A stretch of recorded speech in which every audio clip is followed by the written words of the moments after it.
Namaste, and welcome back to Survive to Thrive. Today, I will be interviewing an amazing woman. Her name is Christina Pavlina. That name is so awesome. Welcome, Christina. Thank you very much, Kate. It's so great to be here. I'm thrilled to have you. So we were, we had to work a little bit to get this time because, of course, this is a really busy time for us creative doers. So I'm really excited to get this going today. Christina is actually the founder of a .org company called Jane Does Well. And the premise of this company, I'm going to let her get into it, is really about empowerment, about supporting women, particularly through divorce.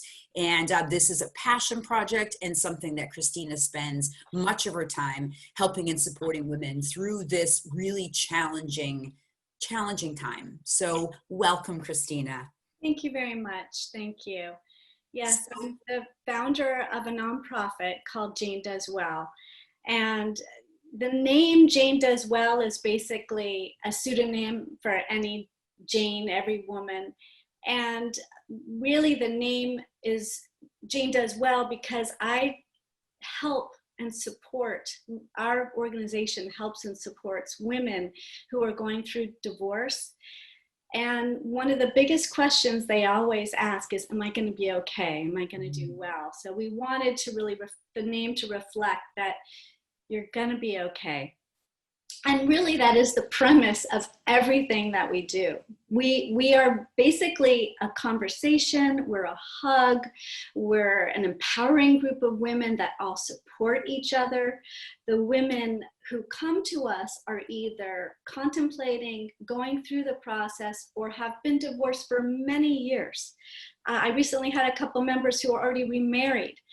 But it's because there's this meaningful, very purposeful friendship that you can have with someone who knows only like you do what you've gone through.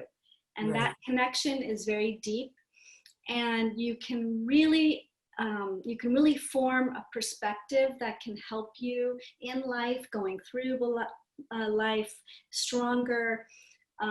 Helping your children, helping your grandchildren, when you really tap into that collective resource of women who have really overcome adversity, it's extremely traumatic to go through a divorce, and it really isn't understood widely unless you've gone through it yourself. Right. Well, especially in this time where it's like really focused on like women can do everything, right? I mean, they can work, they can, mother, they can do all those things. And heck, we can do a divorce, right? And that's a delusional thinking because it's like you said, it is life changing. It's not a small feat. Certainly, I never thought I was going to be divorced. And so for me to even that word has such that connotation, right, of failure and the shame around it. And in this time, women are so geared to, again, doing it all and to admit, hey, you know what? I'm vulnerable. We have this whole movement now on vulnerability, and yet we were never taught it. We gear towards men more often, that conversation, but truly, if we look at it, women weren't really taught what that is in this day and age, certainly in my generation. What's your thoughts on that, Christina? Well, exactly, because what we are taught is that we are the makers of the home, that our identity is wrapped up in how your family is, keeping your family whole. And you spend so much time and energy, and women by nature are self-sacrificers. We're nurturers.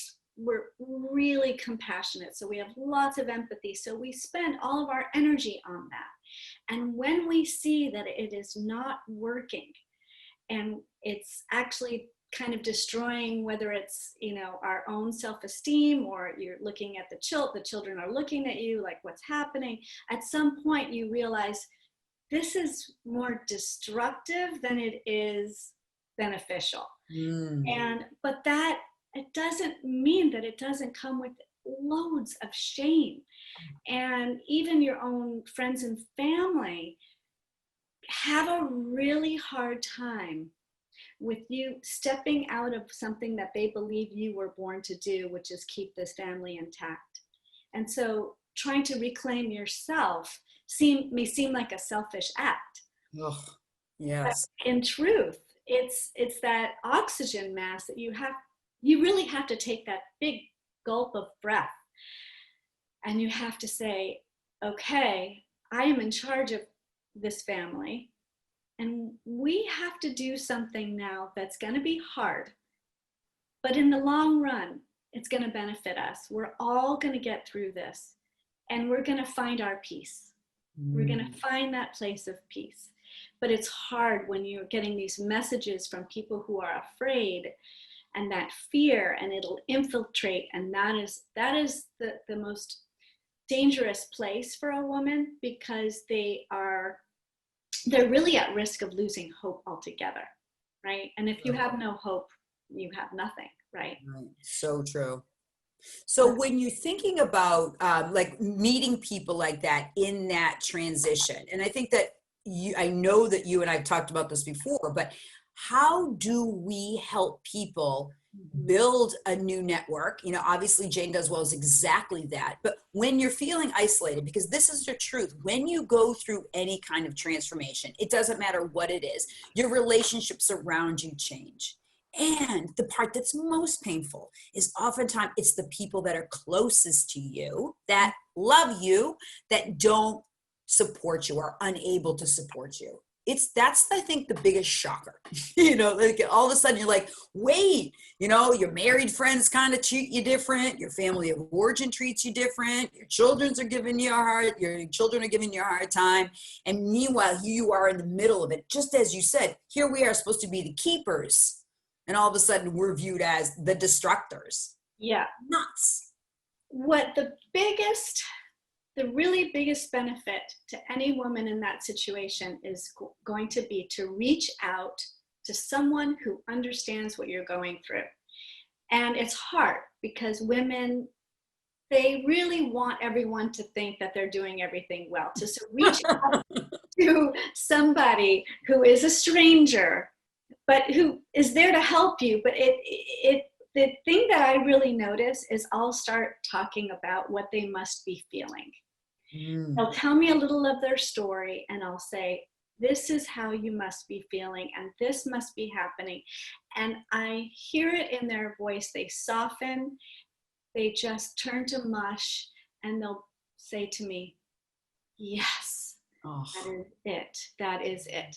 And once you allow yourself to be in that place of vulnerability, and you allow somebody in, that is the moment that you can really make a difference, because now you are hearing somebody who's gotten through it, right? Was in that place, understands it, and then you can see, oh, and so now you're here, and now you did this, and now now you're happy. That is the just imagine, right? Like that you really don't see, like you said, if you don't have hope, you're toast. So the fact that you can see someone through the situation and still experience happiness and fulfillment is such a divine light for people going through the journey. It's really powerful. It's very powerful. So how did you, can you just talk to us a little bit about how you decided, like as an executive director and founder, how did you develop Jane Does Well? Because that's pretty courageous, you know, to put yourself out there and say, listen, this is what I do. I'm here to support women through challenging times. So what was your path into this company? Well, you can imagine that I had my own process that I went through, which was a seismic shift of my world. It was an extremely traumatic experience. And I really never felt more alone. I felt like an alien being. Nothing in my life looked the same that day when I finally made that decision. And the fear was just debilitating. So I had one friend that was just about finished with her process, and I just reached out to her, and she became my lifeline. That one friend got me up out of bed. That one friend gave me hope. And when I got through my process, I realized that you just can't do this. You can't go through this without somebody there rooting you on. There's so many self-defeating beliefs we have, and self-defeating, you know, words and messages that are going through our head that at any point you can just give up. And so I knew, I really felt strongly that I felt like it was my purpose, that I needed to help other women go through this. I didn't want anyone to suffer like that. And so I heard through my community, little by little, women were going through the process, and I reached out to them. And eventually it became, you know, potluck dinners where we had a guest speaker. I would go, you know, to the mall, and someone would come up to me and said, "Oh, you're the woman I need to speak to." And before I knew it, the Wealthy Weston magazine wanted to write an article because they heard about the group, which we then had to come up with a name. And then we became a nonprofit, and so on and so forth. We do so much more that now than we did then. Then it was, you know, dinners and lunches and, you know, just talking to each other. Now we have a lineup of events that are really impressive. We have attorneys that come on twice a week. We have financial advisors that come on free of charge. It's a question and answer. We have therapists that come on. We have really wonderful wellness workshops for women who are going through a high conflict divorce or an abusive situation. And we have a lot of dating. We have a lot of conversations on dating, on getting back to work. So it has really become a community that I'm really proud of. And it's just an amazing, to me, it's just my heart. It's my whole heart is in this, and I love it. It's like, it's amazing when you can actually fall into something through adversity that is that resonating. And I think that's just, you know, that certainly was true for me as well. You know, going through the divorce and developing a company through it is really what happened. So for me, it was like, oh my gosh, my prince ain't coming, Christina. And I gotta pull because financially I have to figure out a way that I'm gonna care for these kids. You know, you have 4 kids, I have 3.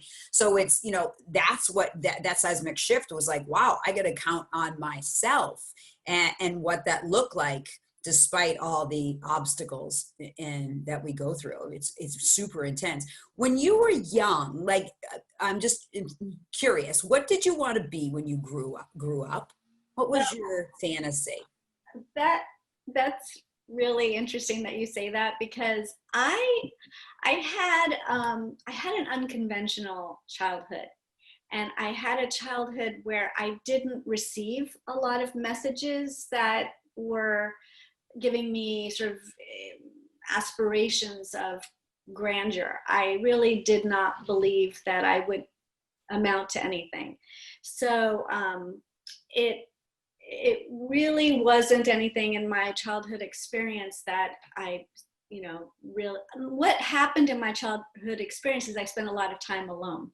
Mm-hmm. I spent a lot of time alone. And in that time when I was playing, I used to play this game where I would take all of my toys and pretend they're all, you know, we had a shipwreck and I'm saving everyone. Oh, and so sweet. It's true. And I discovered this recently in therapy, and, you know, she was saying, well, look at you. That's what you're doing. Exactly. You created it. So that's such a beautiful way. It's like, I often talk about that, whether it's about exercise or whatever wherever people are in their journey, they're spiritual, they're physical. It's like, what was it that you did? Who were you then? You know, and if you can pull that veil back, and then we can all witness Christina rescuing all her people, and she had to come up with different strategies to get them on the ship, right? So it's like, thinking about how that imprinted into you at such a young age is beautiful and wild. And you can see when you talk about it, it's the same light that you're talking about when you talk about Jane Does Well. Yeah, it's just my purpose. I'm a helper. That's Exactly. That's so beautiful. So is there, what is something about you that maybe people don't know about you? I mean, I just love this question. Hopefully it's not too, what's some interesting thing about you that maybe people don't know about? Well, I love that you asked that, because I honestly, anyone who knows me probably knows too much about me. There you go. I'm kind of an open book. I I don't know why. I've always been like that. I probably share too much, but I'm just that person. I lived a life that was a lot of twists and turns, and I feel like I learned so much from that that I don't really feel like anyone doesn't know anything about me. I don't know what I could say to someone. They'd go like, "Oh, really?" Yeah, like, oh my gosh, no way, Christina, no way. Right? So thinking about this also through that lens of that little girl, and then now doing what you're doing as being the helper and helping people by empowering them, what would you have, or what would you say your definition of success is? This is such an interesting question. I'm curious about how you would define that for yourself. Well, for me, the definition of success is definitely measuring yourself from your lowest point. Lowest point you were ever. The place when you were the puddle on the floor. That, anything you go from there, anytime you got up from that, and we're going to have many of those in our life, but every time you get up, that's success. And when we do this, Jane does well, we have every January, we have this fireside chat, and it's a beautiful, beautiful feel-good event where we nominate women as women of courage. And who gets nominated to stand up and tell everyone their story, and they get flowers after, and we celebrate them, are women who have courage because we saw them at a place that they were so raw and they have blossomed. And it doesn't mean that they've got a great job or they're dating a great guy. It just means they are happy. They are telling us how happy they are. So it's really measuring yourself from the depths of where you were to where you are now. To me, that's success. And also it's like that image of like when you're in the storm, when we're in that storm that we can't see, there's overwhelm, there's lack of clarity, our story is being created and we're just slogging through. And it's just, again, like you said, one more time, get up, one more time, get up. And then when we can tell our story and not cry or not still feel the emotion, but know that we're on the story. We're no longer in the story of this particular journey, right? We're always creating these journeys, but to come from that place of power and to be able to honor others is really quite sacred. Yeah, and you define yourself differently. When you get to that place, you're like, I'm a courageous, brave person. Look right. What I experienced. And that's right. You're in that place where you're celebrating what you have achieved. And that to me is the essence of everything. It's just celebrating the raw traumatic experiences and how you managed to get over that and through it. So what are some of the practices? I find this question very interesting, but what are your practices? Do you have daily practices, whether it's a meditation practice or prayer practice? And how important do you think daily habits and structure are when you're going through any kind of traumatic event? I do think that you need to have some sense of a higher being, whatever it may be. Because if you really realize that you have a place in this earth, that you have a place here, you belong here, you have a heart, and it is meant to beat, and it has a purpose. I feel like that is the most empowering thing that you can ever do for yourself, is have that belief. And wherever you find it, whether it's a meditation while you're walking, I do that. I love to just take maybe a half hour, take a walk, and just really, sometimes if my head is going, I need a little assistance from a meditation app or something. Yeah. Just put those kinds of words that I should be saying to myself in my head. Mhm. Right. And the other thing is, every morning I get up really early at 5:30, and I absolutely love the stillness of the morning, when I think to myself, I think everybody else is asleep. Right. And I love that quiet. I love to be still with myself. I sip a cup of tea and I just feel like I've got a warm blanket around me, and I can just watch the day begin, and I feel prepared.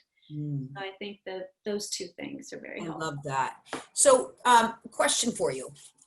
You're beautiful, you're smart, 4 beautiful children, right? The whole thing. So looking at you, you would say, Christina's got it all together. How does she know? Right? This is the truth. This is what people think, Christina. I know that people were like that for you because of just by the sheer fact of your energy and how gorgeous you are and all this. So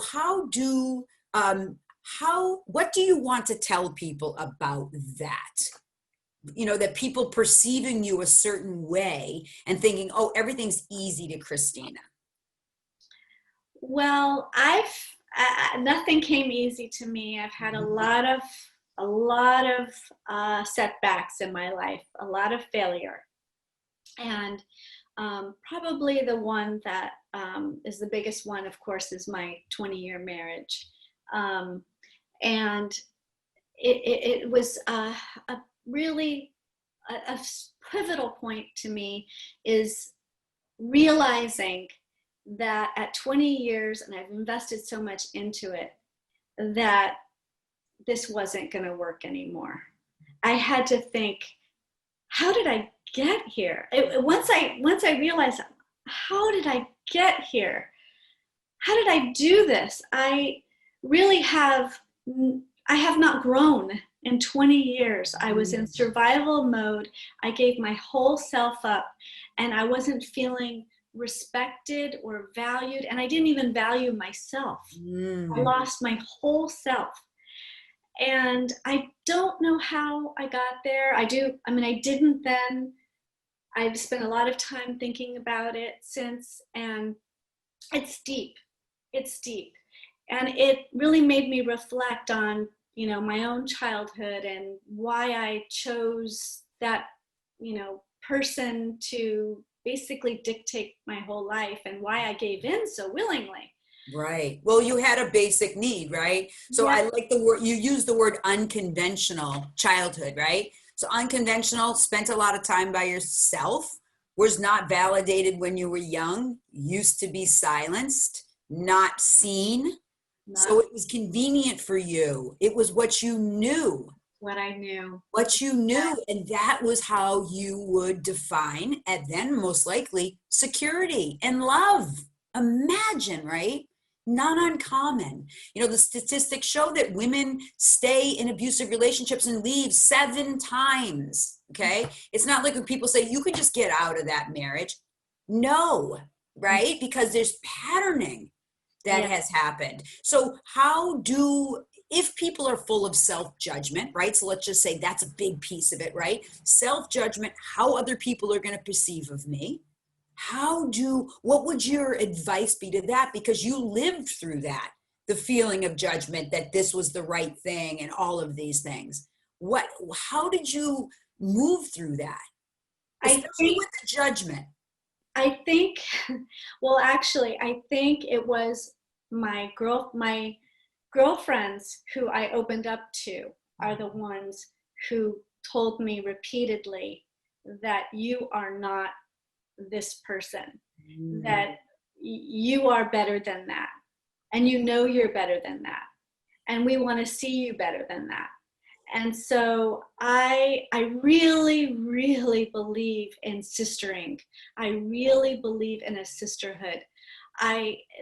They are the people that care about you the most, are the people that know you, and it not going to make a difference to them whether you get divorced or not, but they just want to see you thrive. And so you need to reach out. You need to tell your friends.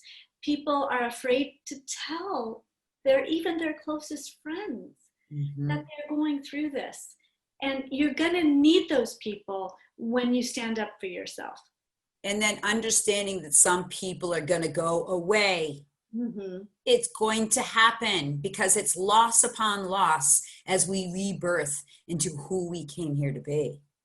And I 100% agree. I love the idea. I love that expression, sistering, because it actually wasn't my sisters. It was my sister's sisters. And I remember like praying, oh my gosh, God, bring me my sister friends, on my knees. I need my disciples of sisters. And it took setting that intention because I was doing it on my own. I built a multi-million-dollar company. I was managing the kids. I was cooking, cleaning, and all of these things. And I didn't create that space, that opening, that vulnerability to be willing to be cared for and loved by a tribe of other women. It is the biggest blessing. It is the biggest blessing. And that's why I believe so wholeheartedly at what we do is you really need your tribe of women behind you, blowing the sails to get you through these very choppy waters. And sometimes, particularly in the coaching business of, my work is that it's infusing people with what we actually see in them for them, even when they don't. Exactly. Right. So it's like, you may not believe that you're amazing or you're worth it, or there is happiness that you are going to do, not just okay, but well, right. That is awaiting for you. And sometimes we have to hook our lantern on other people's light. And there are a lot of people that are willing to let you hook. There are a lot of people that are willing to let you hook. You need to really latch on to that and be open. We all have our ups and downs. Nobody is perfect. So. It's so good. So, what would you like, is there anything in particular that you want people to know? If you, for example, Tim Ferriss often asks this, if you had a billboard or an expression that you would want people to know, what would that be, Christina? Well, you have to have the experience of adversity to be able to succeed. You have to be able to get in the depths and really fight it out and know that you're really struggling and understand that is to be celebrated and honored. That place you are, it's like that, one of my favorite authors, Brene Brown, Braving the Wilderness. It's like you have to stand in the wilderness. And while you're standing in the wilderness, even though it's really untamed and it's really, nasty. Messy. Way worse than a big pile of laundry and a whole thing of dirty dishes. Yes. And way messier, right? You're standing there, and if you can say, I'm going to take this on, I'm going to do this, I'm going to get through this. And you know what? Where I end up is anything is going to be okay, better than it is now. So just do it incrementally every day, a little bit, and call in your sisters. It's so beautiful. So what is coming up for you and your organization, and how can people find you and support you and get support? Well, janedoeswell.org is our website. We have a Facebook page. We have a private Facebook page for members. We're a nonprofit, obviously, so every membership dues is just, what we thrive on, because we have a wonderful army of sisters. We are 400 women in our community now, spreading all throughout Massachusetts. We have Zoom events because of COVID. Well, we are Zooming like ever. And so I would say that we have now crossed state borders. Yay! Anyone can join us. That's so awesome. And we have some really wonderful women And we have some consultants who come on just for no fee, just because they want to help. And you have access to so much at your fingertips, is the kind of therapeutic help, the divorce support, financial support. And we're fun. Yes. We're fun. We talk about all the things that you're talking about and more. And we're just a great group of women who can give their expertise, provide their expertise, and paying it forward is what every woman who comes in the door, they keep saying they want to do, is pay it forward. So awesome. And you have an event coming up if you want to just talk about what's coming up, and then also just what your hope is for Jane Does Well, 5 years from now. So talking about your events and then what your dream is for your organization. So we have a charity event that is called Empower Her. And it's moved from this year to next year. We're hoping October 2021, we're in good shape. And the reason why our big charity event, this is going to be our biggest, is called Empower. It has nothing to do with divorce, in the sense that we just want all women to come to the table. We want to show women that we're a voice for empowerment, because we spend so much time and energy on that. Mm-hmm. We love to help women who are going through a difficult situation, but many women go through many difficult situations. And if we can help them feel better about themselves and know their worth and their value, and talk to their authentic selves, know their authentic selves, then we feel like, we're doing what we are destined to do. Mm-hmm. So Empower Her is a symposium at the Westin Boston Hotel. And it's 9 amazing, powerful women who are going to be speaking on a day that is just a supercharged day of just incredible fun, really moving. And so now that we're on Zoom, we're taking the Empower event as a speaker series this October. So it starts this October, and all of our speakers, including you, Kate McKay, so excited, are speaking. And we're just delighted to have a little snippet, a little interview with each speaker leading up to our Empower in-person event. Yeah, that's going to be incredible. And I met on a Zoom call, I met the people. I was like, holy smokeroonies. Yeah. This is a powerful group of women reaching out, holding each other up in the light, and really here to make a difference. It's just awesome. So picturing 5 years from now, what do you see for your life or for your company, whatever you want to share? Well, I don't believe that we need to stay in Massachusetts. This is a nationwide issue. Mm-hmm. We are providing support for women in a place that women don't get support. Mm-hmm. When you are a widower, you have everyone descend on you and giving you support. Mm. You're going through this incredibly difficult situation. You tend to not receive the support that you really need.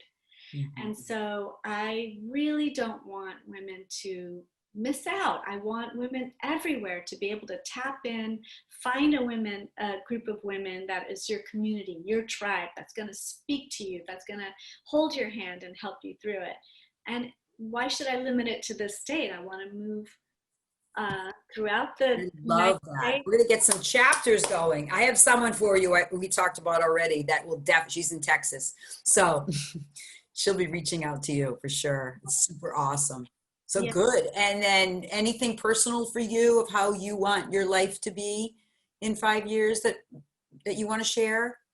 My life is so beyond what I ever expected. I love what I'm doing. This is what I was meant to be doing. Now I'm running the organization as the executive director. So I'm in the weeds with all these different things that we're doing. We're taking on a lot. But my absolute favorite thing to do is talk to a member when I never miss an opportunity to speak to someone who reaches out to me, because it just feeds me, and I love it. So I will never stop doing that. And I really feel like I'm doing what I want to be doing, whether it's now or in 5 years from now or 20 years from now. Well, you gave us such a beautiful image of you, and I'll hold that and cherish that forever, as you as the little girl building a community of love and support, and knew that's why you were here. And wow, what a powerful gift. Thank you so much for sharing. Yeah, and one thing I have to say is that this was accidental. I never in my wildest dreams thought I would be doing what I'm doing today. But for anyone who wants to start anything that just feels good to them, I never had a plan. I never had a business plan. I never thought about how I was going to make money. I never knew how I was going to grow anything, but it comes from your heart. If you can just move with that feeling that you have forcefully, everything will fall into place. I feel strongly that's what happened with Jane Does Well. Yeah. So just trusting your gut in this over structured, you got to have a business plan, this, that, and the other thing. Sometimes it's just tune in. What makes you come alive? And who are you here to serve? That's going to guide you to your truth and to your passion. Yeah. And know that you're doing a good thing, and be, really proud of yourself for loving people, for bringing people together. That's such a gift in this world, is just to be able to say, I don't know you, but come here, let me give you a hug. Oh my gosh, that's beautiful. Yeah. We need more of that, particularly during this really super anxious time. And so, let's all throw that love out there, open our arms up to people who are suffering, and bring them on the ship, Christina. Bring them on the ship. I love it. Well, Christina, thank you so much. I appreciate your time today, and I look forward to the October events and the future beautiful growth of what you do in the world. So thank you so much. Thank you, Kate. Thank you so much for having me. You're a blessing. So thank you to all you viewers and listeners out there. I appreciate your support. Please click below and join us for future episodes of Survive to Thrive. Have a wonderful day and take good care.